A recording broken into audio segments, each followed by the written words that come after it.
O Apple HomeKit é uma ótima plataforma para você que quer controlar dispositivos inteligentes de maneira local. Mas além de controlar, também podemos automatizar. E como a gente sabe, uma casa inteligente sem automações não é nada inteligente. Então no vídeo de hoje eu vou compartilhar com vocês algumas das automações que eu uso por aqui e que também podem ser úteis para vocês. Bora lá! Eu vou passar por 4 tipos de automações diferentes que uso por aqui. E também no final, comentar sobre algumas coisas que a Apple poderia fazer para melhorar essa experiência de uso na parte de automações. Começando pelo mais básico de todos, ligar e desligar uma luz com base em um sensor.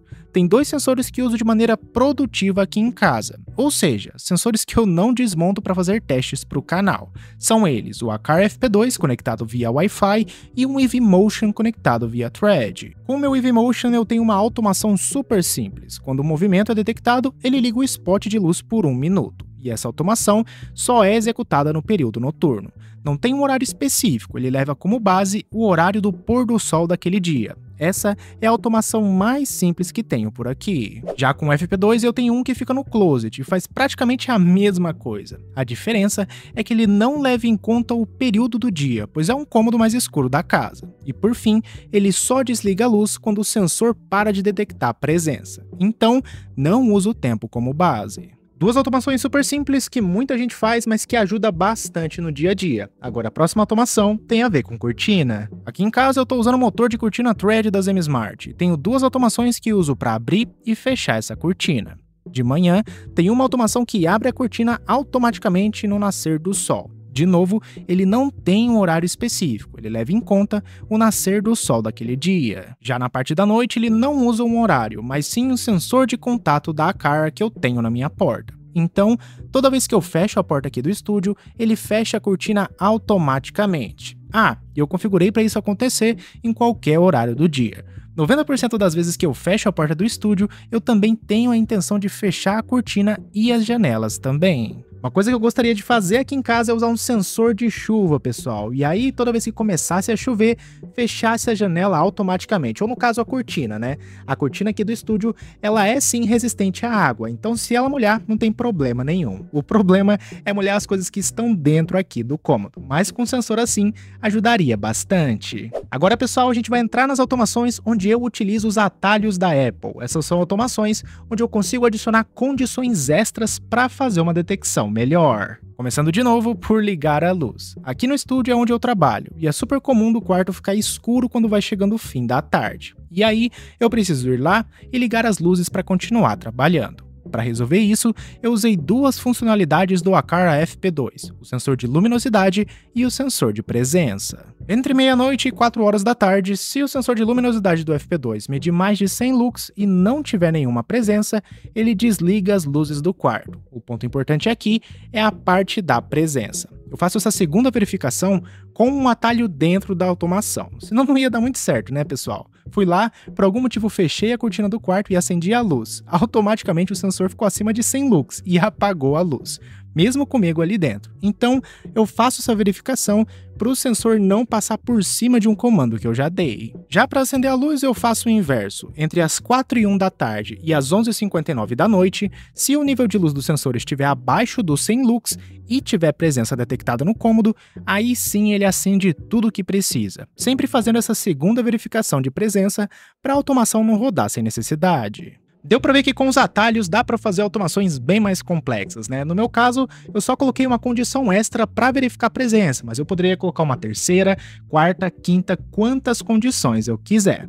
Mas agora, vamos para a próxima automação, que é para espantar mosquito. Aqui em casa eu tenho uma tomada inteligente Matter via Wi-Fi, e nela eu tenho conectado esse espanta-mosquito da SBP. Esse carinha aqui é muito bom, mas é melhor ainda quando ele trabalha sozinho. Para esse problema eu criei 3 automações diferentes, uma para ligar e 2 para desligar. Para ligar é bem simples, sempre que não houver presença no quarto entre as 11h30 e as 1 da tarde, ele liga. Eu ativo só quando não tem presença, pois esse negócio aqui, pessoal, faz um mal danado pra gente. Se você já ficou em um cômodo com isso aqui ligado, sabe que depois de alguns minutos sua garganta já está ferrada e o cheiro também é muito forte. Eu escolhi esse horário também por causa da dengue. O mosquito prefere os horários mais quentes e apesar de não ter nenhuma água parada aqui em casa, nada me garante que não tenha nos vizinhos também. Então, esse é um horário muito bom para espantar esse tipo de mosquito. Agora, para desligar, eu tenho duas condições bem simples. Se eu entrar no cômodo a qualquer hora, ele desliga, não importa se é de dia ou se é de noite. E a outra condição é se for 1h05 da tarde, ele desliga automaticamente. Tudo isso para o repelente de mosquito trabalhar todos os dias entre as 11h30 e 1h da tarde quando não tiver ninguém aqui. E se eu estiver no cômodo, ele tira ali uma folguinha até eu sair dele. E pessoal, vou ser bem sincero com vocês, esse cômodo aqui costumava encher de mosquito na parte da manhã, mas agora com essa automação, dificilmente eu vejo alguma coisa por aqui. Então, deu para ver uma diferença. Agora que passamos por algumas automações que temos por aqui, podemos falar de algumas coisas que a Apple poderia fazer para melhorar o aplicativo Casa. Vocês viram, né, pessoal?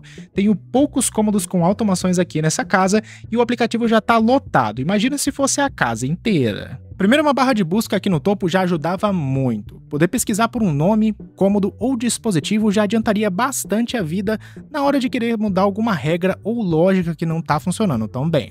Hoje, o jeito que eu encontrei para facilitar a minha vida foi renomear com o nome do cômodo, o comando, a categoria do dispositivo e, por fim, o tipo do trigger, podendo ser por tempo ou presença. Segundo, são pastas ou categorias, criar um jeito de diminuir a quantidade de itens nesse menu para facilitar as coisas e não precisar ficar dando scroll até doer o dedo para achar alguma automação. Terceiro e último ponto é permitir um pouco mais de complexidade nas automações. Olha só esse exemplo. Hoje, quando eu quero automatizar uma lâmpada, eu posso usar um sensor para isso. Porém, no HomeKit, eu preciso criar duas automações para isso funcionar. Quando o sensor detecta a presença, liga a lâmpada e quando o sensor para de detectar a presença, desliga a lâmpada. Hoje em dia, tem sim uma opção nas automações para desligar um dispositivo depois de um certo período de tempo, mas se tivesse uma opção para desligar esses mesmos dispositivos quando ele para de detectar a presença, seria perfeito. É menos uma automação para precisar gerenciar. Imagine esse outro exemplo aqui no caso de paralelos virtuais, onde você precisa sincronizar o estado dos interruptores. São 4 automações ao invés de 2, então as coisas podem sim ficar bem mais complexas, mas a Apple poderia simplificar trazendo essas opções mais específicas.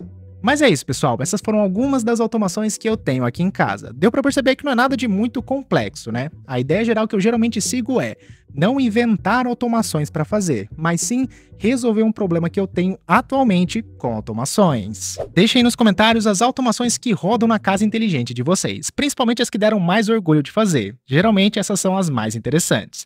E antes de ir embora, deixo vocês com o último vídeo do canal, onde eu mostro o novo visual do dashboard do Home Assistant. Vejo vocês por lá, agradeço aos membros do canal pelo suporte, um grande abraço e até mais. Falou!